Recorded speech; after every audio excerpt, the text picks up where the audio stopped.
Starting off this countdown, we have Rolling Hills Asylum.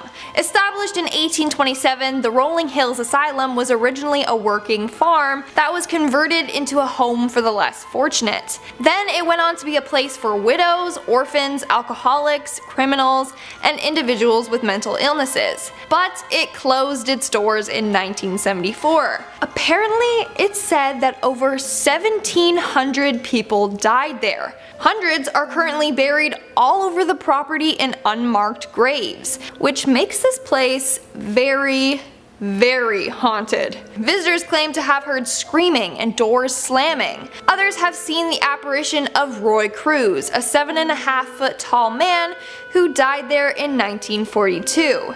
And the hospital even has something known as a shadow hallway, a hallway where you can see tons of ghostly apparitions. Moving on to number 9, we have Topeka State Hospital. The Topeka State Hospital, located in Kansas, operated from 1872 to 1997. And this hospital, much like the others on this list, has quite a dark history. So apparently in the early 20th century, a reporter visited the facility and witnessed some terrifying things. He said that he saw a patient that had been strapped down for so long that his skin was growing over the restraints, and there were other patients that were chained up like animals. But a majority of them just sat in the hallways on a rocking chair, rocking back and forth, staring at the walls all day. That's something straight out of a horror film. In our 8th spot, we have the Trans-Allegheny Lunatic Asylum. The Trans-Allegheny Lunatic Asylum began operating in 1964 and was designed to only hold 250 patients. However, it was soon housing more than 2,400 patients, which was very problematic. The place was extremely overcrowded and patients started to become more and more violent. Soon they were starting fires and attacking the staff. In 1994, the asylum was forced to close due to a lot of violations. Now it's said that the building is haunted from the souls of the mistreated patients. In fact, the building is open to ghost tours if you want to go do some exploring. In our 7th spot, we have the Metropolitan State Hospital. Located in Massachusetts, this hospital opened in 1930 for patients with mental illnesses. But in 1980, something sinister happened that gave the hospital the nickname the Hospital of Seven Teeth. So back in 1978, a patient named Anna Marie Davy went out for a walk on the grounds, but she never returned. In 1980, the patient Melvin Wilson came forward saying that he had killed her and buried her body parts all around the grounds. Not only that, he kept 7 of her teeth as souvenirs. Hence the nickname, the Hospital of Seven Teeth. But that's not the only bad thing to happen there. Years before this incident, in the 1960s, a bunch of patients were accidentally poisoned, but this has never been confirmed.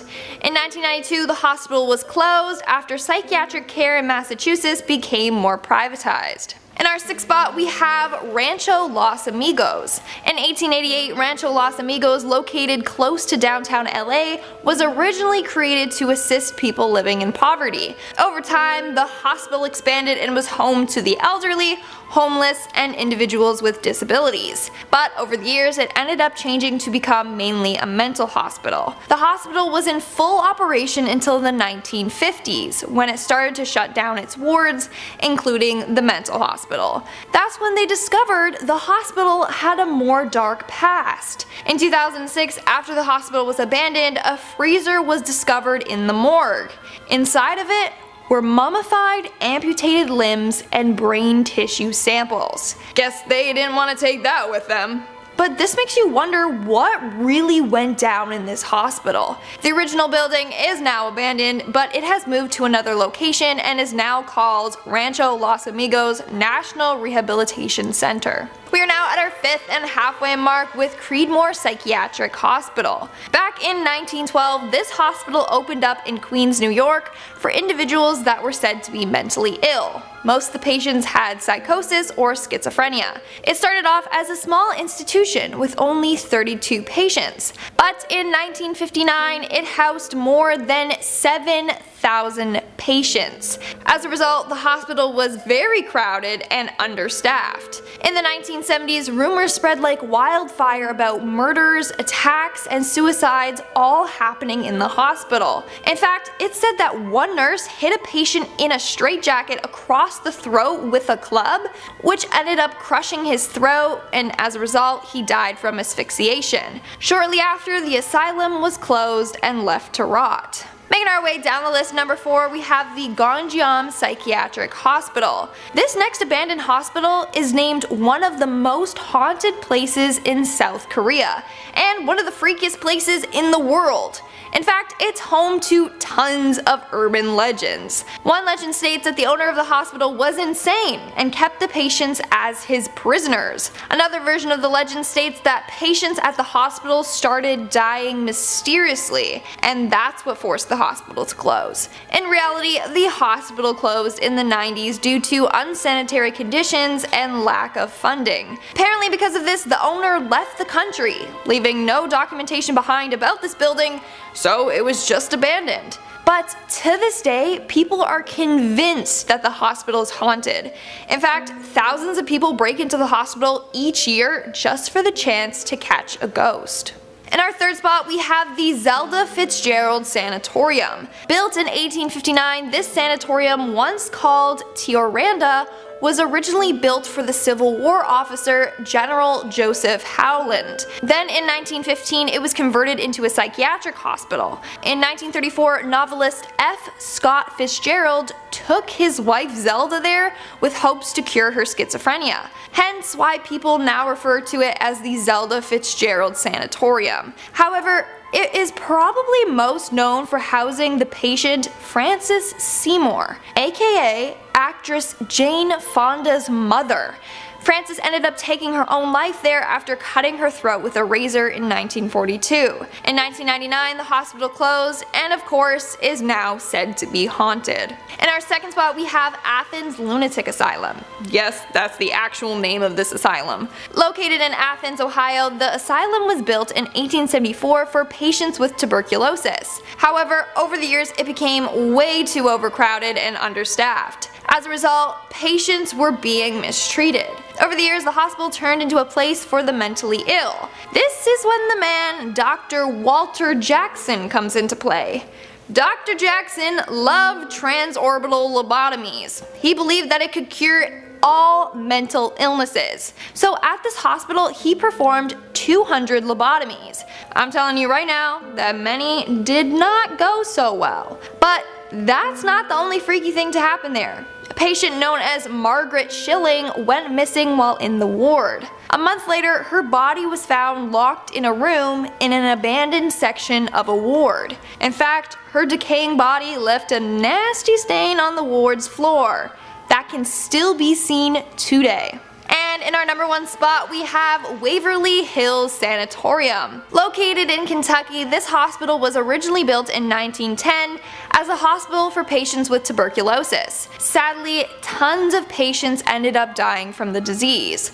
The hospital did more harm than good. Rumor goes that the hospital was mistreating their patients and conducting experiments on them. In fact, they had an area in the hospital called the death tunnel or body chute, where they would dump the deceased. It's also said that one nurse hung herself in room 502, and in that same room, another nurse died from falling out of the window. The hospital closed in 1961 upon the discovery of an antibiotic that could treat and cure tuberculosis. As a result, there was no need for the hospital. Now it's said that it's an extremely haunted building. Apparently, people have seen tons of apparitions there.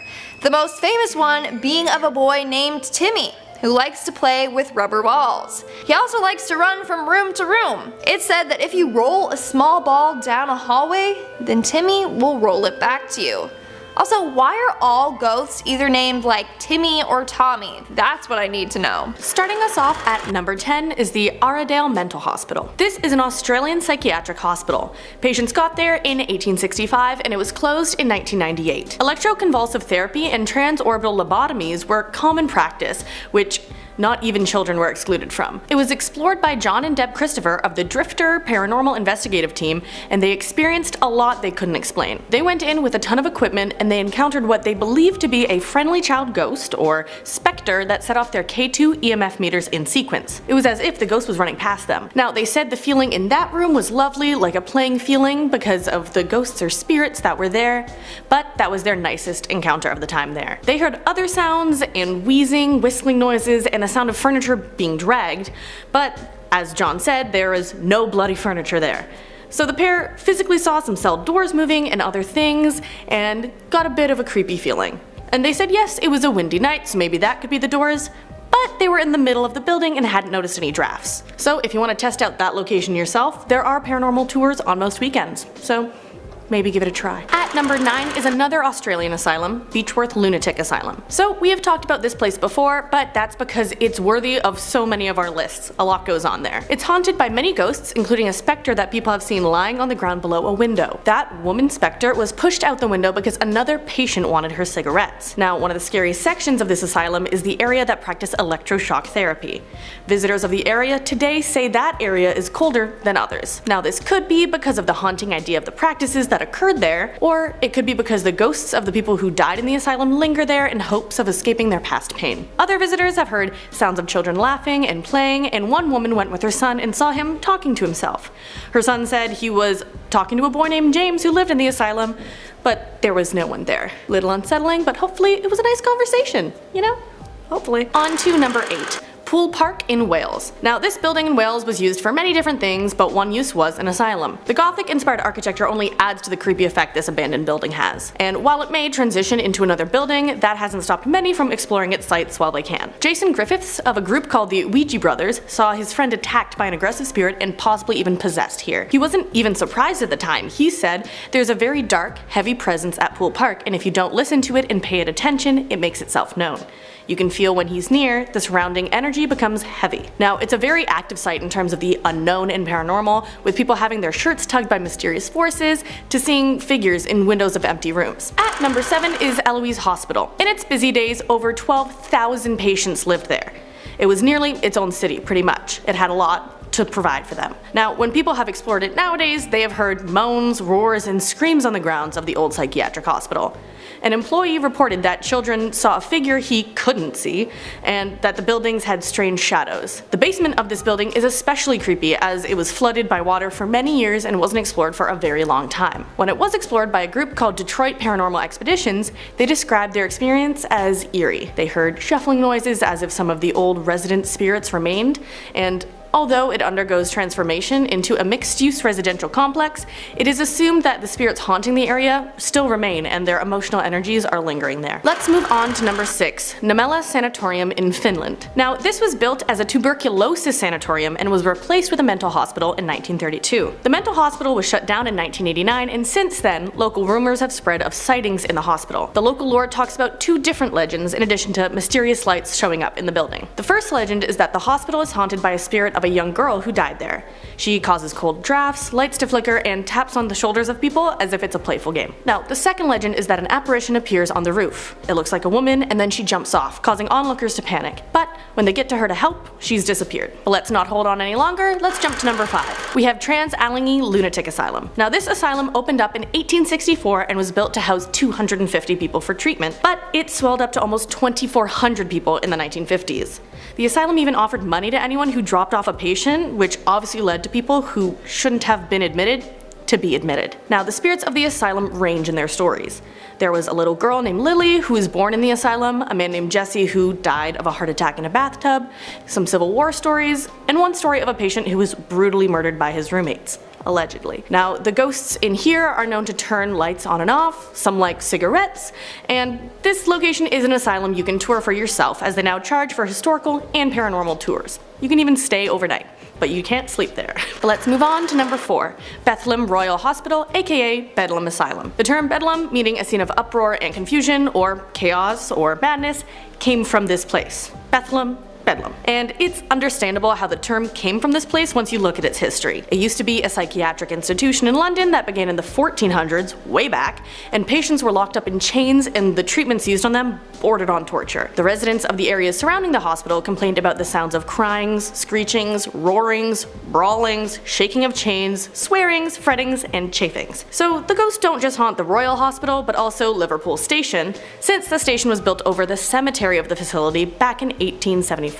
In the late 18th century, screams were heard in the area, and back in 2000, a ghost was recorded on closed-circuit TV at the station. So the ghosts all over London at that point, just because of that one place. Total bedlam. At number 3 is Gangnam Psychiatric Hospital. Now, this hospital has so many legends that there's even a movie based on it. It's known as one of the most haunted places in South Korea. It was demolished in 2018, but that wasn't before many teams explored it after hearing all of the legends. It is said that it closed suddenly in the 90s due to an overwhelming amount of patient deaths. There were stories of mad doctors gone insane and doing experiments on the patients. The more logical reason that went around as a rumor to explain the closure was that it was no longer up to code. Either way, strange happenings were recorded by those who went there and explored. There were doors opening on their own, warnings not to go into room 402, glass shards being thrown across hallways, and demons scratching visitors. All of that, you name it. Now, Gangnam didn't get its reputation for nothing. There are also rumors of shadows, voices, moans, and screams, but I guess that's typical in all the scary places.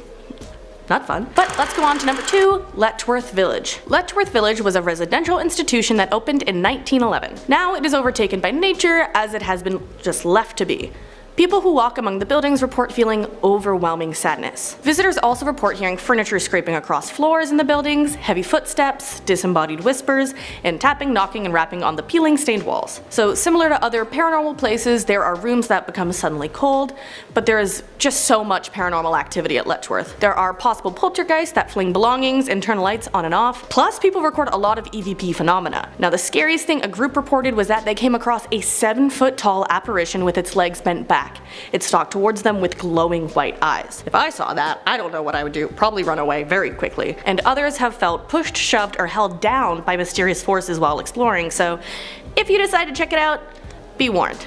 There's a lot. But let's go on to our number 1, Poveglia Island. So this island is known for a lot of supernatural happenings, but there was a large mental hospital on the island that ran from 1922 to 1968. There's a legend that one mental health doctor there tortured, butchered, and ate many of the patients. Now, this is allegedly before he went mad and jumped to his death from the bell tower, but I would argue that he was probably mad before that if he was eating patients.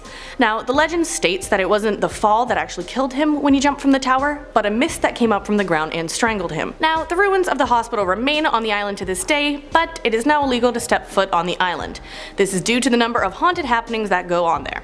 Now, there's said to be many plague spirits on the island from the number of bodies dumped there during the plague, as well as the spirits of those harmed by the doctor from the mental hospital. Coming in at number 10, in Germany, legend has it that there is an abandoned hospital overrun by zombies. The Kinderkrankenhaus on the outskirts of Berlin is pretty terrifying, A, because it's an abandoned children's hospital, and B, because it might be infested by brain-sucking zombies. From the outside, the building in the woods has been battered by the elements, but on the inside, well, who knows? Urban legend has it in the nearby town that the old abandoned hospital is home to a number of zombies waiting to strike. Those who dare visit the location have taken some terrifying pictures of the interior and exterior, although I haven't seen any zombies. My question is, are they regular zombies or are they child zombies? Either way, ugh. Coming in at number 9, we have the Killed by Death legend. Killed by Death is an urban legend that focuses on sick kids in a children's hospital. Children are admitted to the hospital with severe flu-like symptoms and see a creepy, nightmarish monster stalking the corridors at night. Those still ill with the flu are taken one by one at night by Kinderstod, which means child's death in German. The Kinderstod sucks out the kids' souls, leaving them to die prematurely,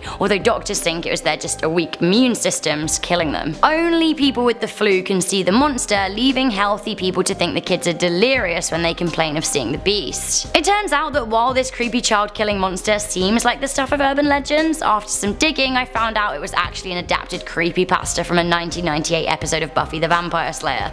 Thought it sounded pretty familiar. Coming into number 8, we have the red wristbands urban legend. The wristband story is a creepypasta about a doctor who sees dead people. Basically, the story goes that Dr. Ullman was working as a surgeon and unfortunately couldn't save the life of one of his patients. As a signifier that the patient was dead, Dr. Ullman placed a red wristband on the deceased. After cleaning up and taking a moment, Dr. Ullman hopped into the hospital elevator to take a break in the cafeteria. As he was heading downstairs, a woman in a hospital white gown hopped in after him. Ever the gent, Ullman asked what floor the woman was heading to. She said she was expected in the morgue. Baffled, Dr. Ullman noticed another patient trying to jump in the elevator, but unfortunately they missed as the doors closed in his face. Ullman locked eyes with the man before the doors shut. He went white, he thought he'd seen a ghost. The lady asked what was wrong. He said that he thought that the man was a patient who had just died. The woman asked how he could be sure, and Dr. Ullman said that he was wearing a red wristband. The woman then smiled,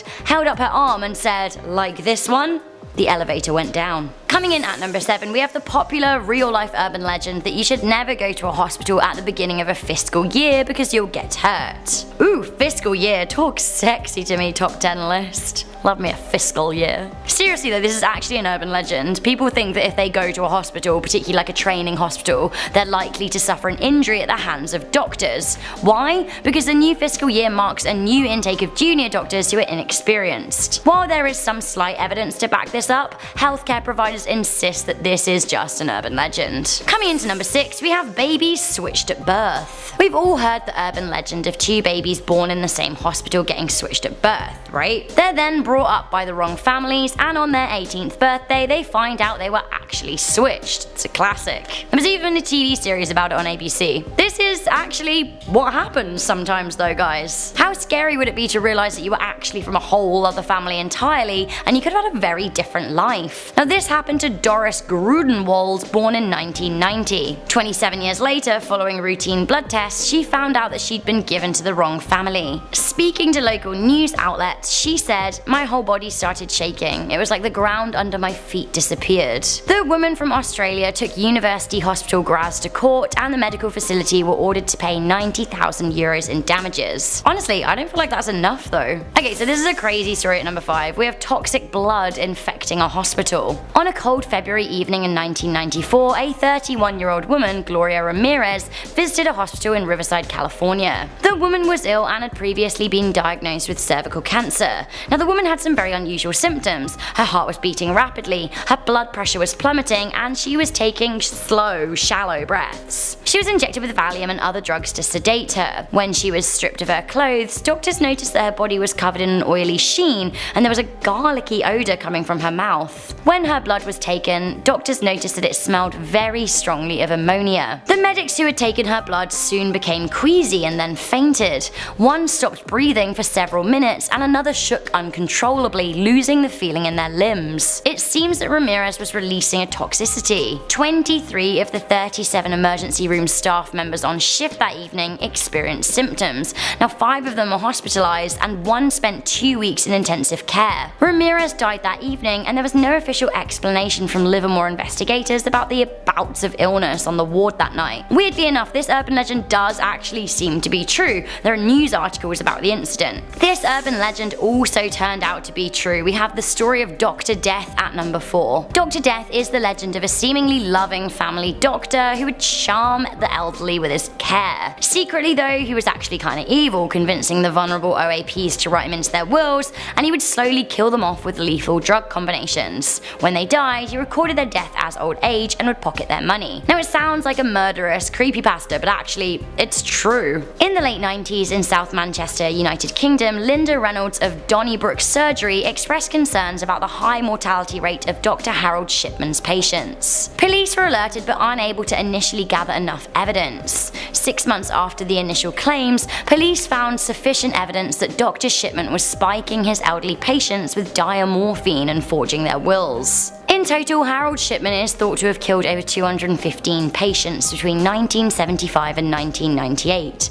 215. The majority of his victims were women, although he did kill some men. The majority of his victims were also usually over the age of 75. The youngest was in their 40s. Coming into number 3, we have the legend of Kingseat Psychiatric Hospital. You could literally not pay me to go here, like nothing, no money. This is an old abandoned mental asylum in New Zealand of all places. Staff were nasty to patients, with many abuse claims and even murder claims coming from relatives of those admitted to the facility. Interestingly, despite many patients dying in their stay at Kingseat, it's said by locals that more staff members and nurses died than any of them. There are some suggestions that something in the place led people to suicide. Now the building is abandoned, which makes it even creepier. I have no idea why you would ever visit, but if you did, you can still see the scratch marks on the walls where patients tried to claw their way out of the rooms. That is not all you might find either. It seems that the building has been at the centre of paranormal investigations for years, with local legends saying that the building is haunted by as many as 100 ghosts. Most famously, the ghost of a grey-looking nurse is said to stalk the halls. Just get me away from there. Coming in at number 2, we have the legend of the Russian sleep experiment. The Russian sleep experiment was a hospital experiment that was said to have taken place in Soviet Russia on political prisoners during World War II. Russian doctors were reportedly fascinated by the reason why people sleep, what would happen if people didn't, and the use of sleep deprivation as torture. Prisoners were told that they would be freed if they took place in a 30-day experiment.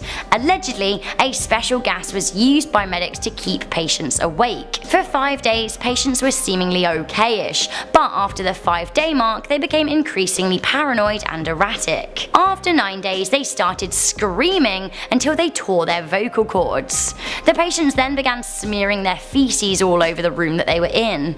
After 14 days, the captives became very quiet and claimed that they no longer wanted to be free.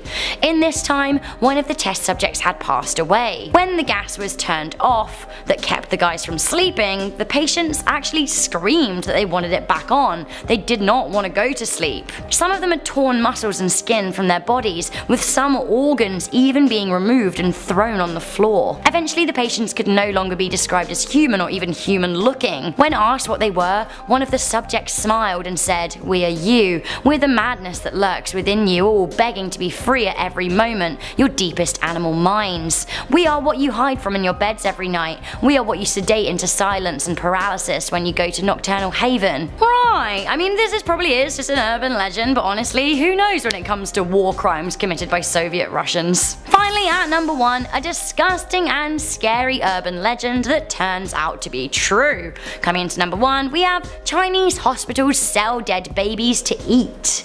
What is this? The rumour was that a number of hospitals in China were selling aborted child fetuses, as Chinese people believed that eating them would boost their stamina and sexual health. This, unfortunately, is the truth. This was happening. It was even reported that surgeons were eating the fetuses themselves. Now, in 2011, South Korean customs seized 17,000 pills containing powdered baby flesh that had been smuggled in from China. There was a documentary made about the practice that aired in South Korea that showed doctors refrigerating dead babies. The undercover reporter learned that corrupt medics at hospitals were selling the dead babies on to paying customers who wanted to eat them for their health. One anonymous consumer even said that he'd cook the fetuses in a soup with ginger and orange peel. How disgusting is that?